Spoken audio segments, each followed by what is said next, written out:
আচ্ছা, তোমরা কীরকম মানে হচ্ছে যে ধরো ছুটি পেলেই বাড়িতে থেকে ল্যাদ খেতে ভালোবাসো নাকি একটু বেরিয়ে পড়তে?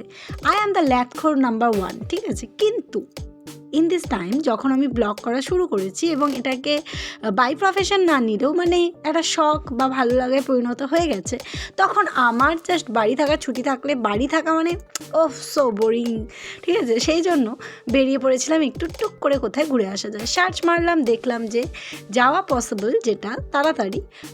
আমাদের এখানে যদি হাওড়া থেকে যেতে চাইতাম তাহলে ভোর হয়ে যেত, আর এই ডিসিশনটা নেওয়া হয়েছিল একদম ভর দুপুরে সূর্যি মামা যখন মাথার ওপর তখন। সেই কারণে বজবজের লঞ্চ পেরিয়ে বজবজ ট্রেন ধরে চলে গিয়েছিলাম কোথায়, সেটার জন্য একটুখানি ওয়েট করো। আর এই যে জায়গাটা, এটা তোমাদেরকে এতটা শেয়ার করার কারণ হচ্ছে এখানটা ভীষণ নস্টালজিক আমার জন্য। আচ্ছা, তোমরা কারা কারা এখান থেকে রেগুলার যাতায়াত করো বলতে পারবে? কারণ এখান থেকে যাতায়াত করাটা অতটাও সোজা নয়।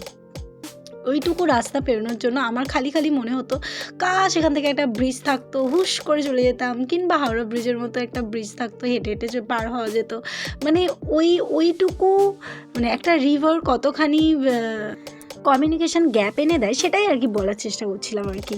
তো আমার ওখান থেকে যাতায়াত প্রায় 3 বছরের, কারণ আমার কলেজ ছিল বজবজ কলেজ, দ্যাটস ওয়াই ওই দিক থেকে যেতাম আসতাম। আর ভীষণ জায়গাটাকে মিস করছিলাম, প্রায় টানা অনেক বছর পরেই ওদিকে গেলাম। আর 3 নম্বর গেট থেকে ঢুকে গিয়েছিলাম কোথায়? তো ব্যাপারটা হচ্ছে যে দুর্গা মিউজিয়াম গিয়েছিলাম। হ্যাঁ, এই বছরে ঠাকুর তো দেখেছি, কিন্তু আমি শুনেছিলাম ওখানে লিলি বুলবুল লেখা রয়েছে। তো এই ঝিলটা নাকি অনেক দূর পর্যন্ত বিস্তৃত, জানো তো? মানে বিশাল এরিয়া জুড়ে এটা রয়েছে। আর ওই পারে একটা গাছ রয়েছে যেটা পুরো হোয়াইট হয়ে গেছে, আমার ফোনের জন্য বোঝা যাচ্ছে না, মানে পাখিতে পটি করে ওই অবস্থা করে দিয়েছে আর কি।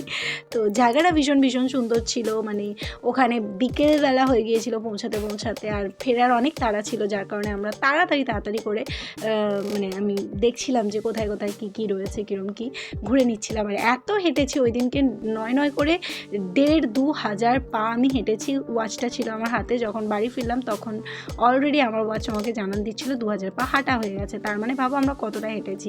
মানে এক বিকেলের মধ্যে যতটুকু হাঁটা পসিবল, সন্ধ্যা হওয়ার আগে বাড়ি ফেরার যে ইচ্ছে, মানে বললাম দুপুরবেলা বেরিয়েছিলাম। তো কী দেখলাম না দেখলাম সেটা তো তোমাদের জন্য থাকবেই। আর তোমরা যদি যেতে চাও ওইভাবেই যেতে পারো, নো ডাউট খুব ভালো লাগবে। বিকেলবেলার পরিবেশটায় আমরা গিয়েছিলাম, যেটা ভীষণ ভালো লেগেছিলো। আর মানে সবাই মর্নিং ওয়াক তো বলবো না, নাইট ওয়াকও বলবো না, ইভিনিং ওয়াকে হাঁটছিলেন, তারপরে মি টাইম কাটাচ্ছিলেন সব গার্লফ্রেন্ড বয়ফ্রেন্ডরা। তাছাড়াও ছেলেপুলেরা খেলাধুলো করছিল, এবং এত সুন্দর মূর্তি মিউজিয়ামটা রয়েছে।